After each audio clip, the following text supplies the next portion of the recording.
something working. But we are also working already for a long time in Robocup Rescue, so we could bring also something to the table.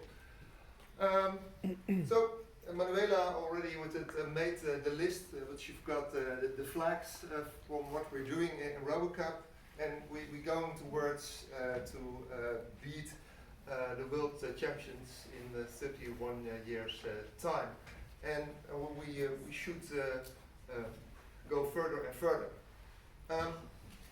The idea of not playing chess but playing soccer, that's great, but we also always have to explain why don't you do serious research and why do you play soccer. So that's partly why since 2000 we have the rescue competition. This is me 20 kilos before in 2004. The nice thing, it was the first time that ever a drone was used in Robocup Rescue. And that's what Adam had all those orange nets going on. But that was important because we really had a feeling we always have to explain why we play soccer and how can everything that we learn be applied for the benefit of the people. And actually, urban search and rescue is really that place. And if you find it difficult to find the ball on a green field, then you should go into a rescue, because you see here these small robots, and you see the pile of things where you have to go through. And if you can navigate there, then you can survive everywhere. And that's also thing that really is applied. The robots that were developed inside Robocup Rescue were actually the ones that were sent by Fukushima to go upstairs, open the doors, etc., etc. But always, if the people really apply this sort of robots, they find out everything that they should have done the previous years in developed in software. And in principle, you can detect, for instance, a red color detector to find the blood. But to do that in one night, that's quite hard.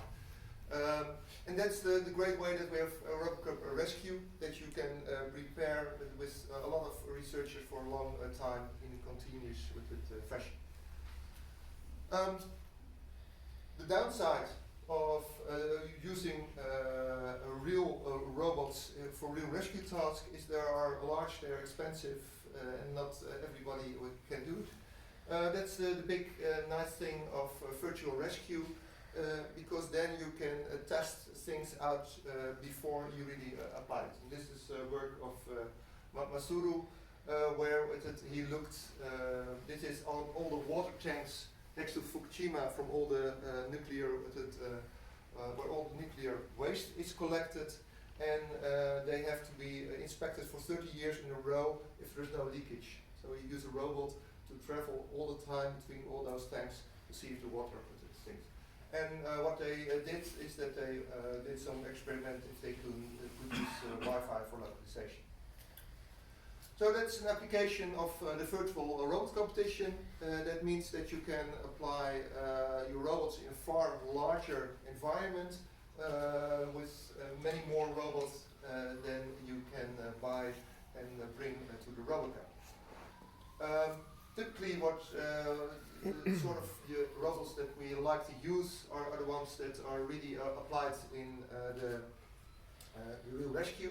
The nice thing of this robot, the KNAV, is that he was first built, the CAD model, in a simulation in Blender, then was it brought into the simulation, tested if it could climb all the stairs, and then actually was it built.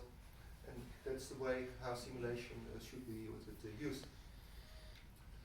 And in principle, what we would like to do in rescue is not the climbing the ladders, etc., but what we really like is the solving the 3D mapping problem, and that's needed when you have a cluttered environment.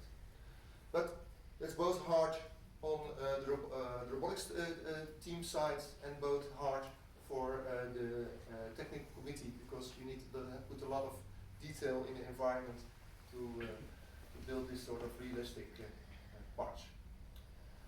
So that is the senior part of Rescue. In the same time, since 2008, we have the junior competition. They started with line following, where the line suddenly with it stopped, and that you should be able to navigate further. They went from in 2010 from one ramp to multiple stories, something that we're still doing, say, in senior league, making maps of different floors, and instead of lines, giving indications on the color of the floor if you're approaching a cul-de-sac or something else.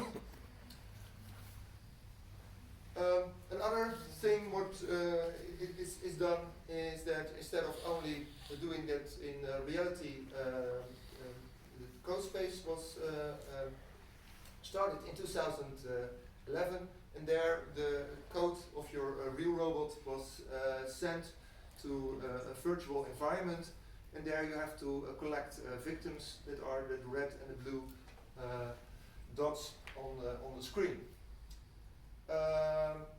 And in the meantime, the rescue came with their own standard platforms with omnidirectional wheels.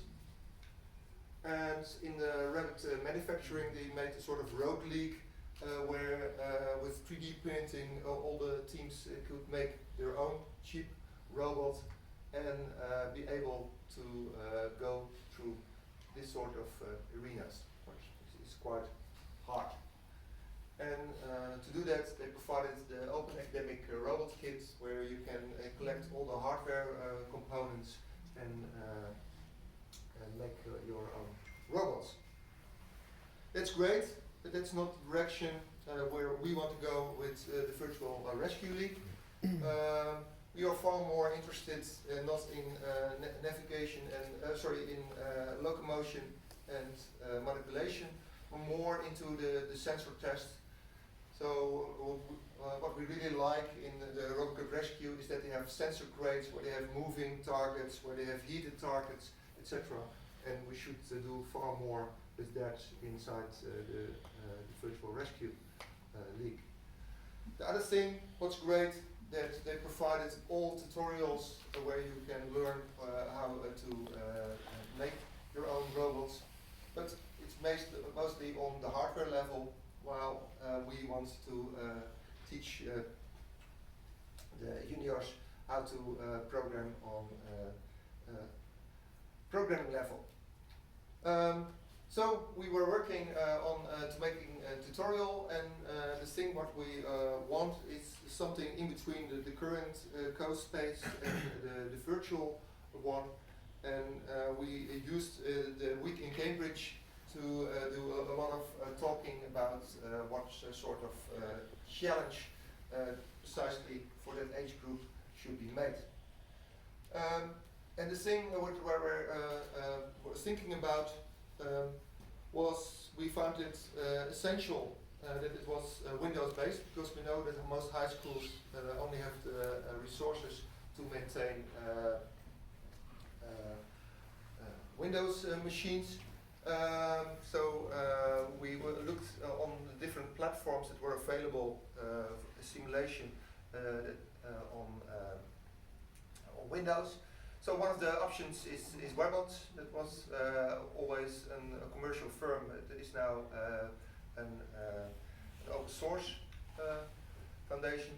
And we thought about what sort of challenges we could make of. And the thing that we want to start with, as done currently already in CodeSpace, is the obstacle avoidance. Then we want to include image processing, and then we want to add planning to it. For the planning part, for the people that are as old as I am, Sokoban, where you have to push boxes around, and you can do those boxes also here, because the challenge what we thought about that includes both obstacle avoidance, the image processing, and the planning, is that we have the different balls. They represent living and the dead victims. If you go with your small EPUB towards that ball, I used tomato because I forgot to have my balls and a blue part for the water. Then you get points, but you get even more points if you can push the victims back to the base. So that's comparable in co-space if you put the victim on your back. Here you have to push it, but only if you place those crates on strategic positions, then you have to do some additional planning. So that was our idea of a nice intermediate challenge. So we looked at webbots, we looked at VRAP, and we looked in Gazebo, if we could all represent CoSpace there. And that all worked out, and we were now implementing what worked out the best. The thing that we found essential is that most of those platforms have the tendency that you program inside the simulator. We want to have a remote connection where you start your programming from. Why? Because we want to introduce them to ROS, comparable as what the Ducky Town has done. So, what sort of things were we thinking about? The first is on obstacle avoidance. That's actually a quite good tutorial on webbots, more about controllers, where they learn how to program Breitenberg vehicles. Who knows Breitenberg vehicles?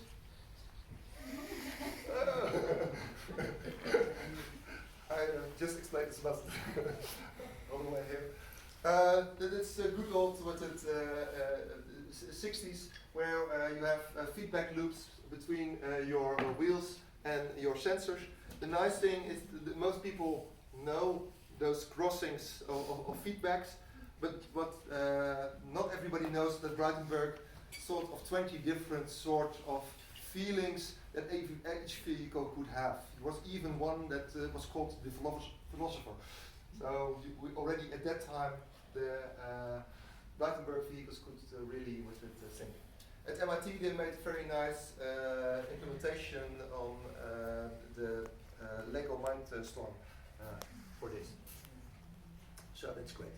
So there you learn how to program a simple feedback loop. That's the first thing that you should learn. So the way that we did that is that we looked at the different distance sensors that the EPUB has. It has 8, 3 on the front right, 3 on the front left. And if you combine it to one sensor that feels the obstacles, you can create behaviors from Breitenberg vehicles like curiosity or cowardice. Make a combination with stopping both the left wheel and doubling the speed on the right wheel. Then you go to object detection. I didn't have my tomato yet, so I had to fall back on a ducky. And I looked. I participated in a workshop, great workshop from the Ducky Town, how they solved that. And they had a great project to be detected where they could recognize duckies from quite a large distance. What's great? 99% secure, confidence that they see a ducky. But if you look how they do that, is that they used a full convolutional neural net to be able to recognize such a simple duck with 99% confidence. What's impressive, but it's really with it smashing with it a nail with a very large with it hammer. So I thought about how you could detect this most simply.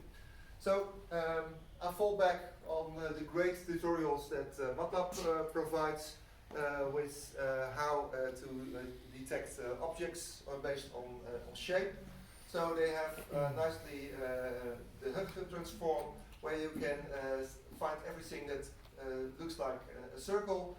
And what you nicely see is that the duck is more or less round, but also the chair next to me is with it as round.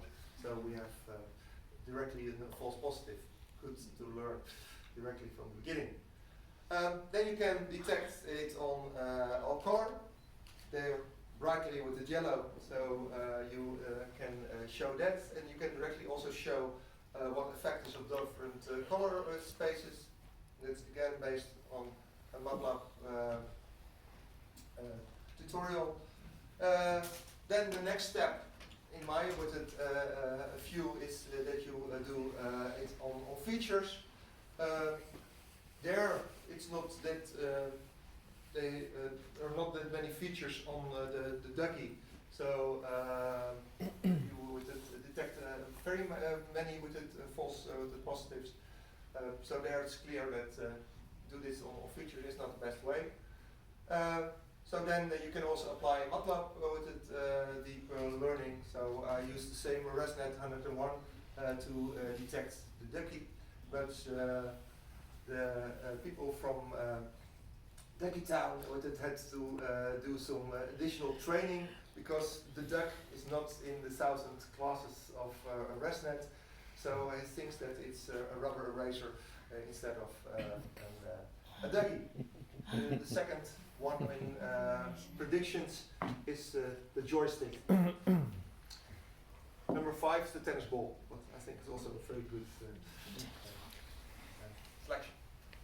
Okay, and then the last is the path planning.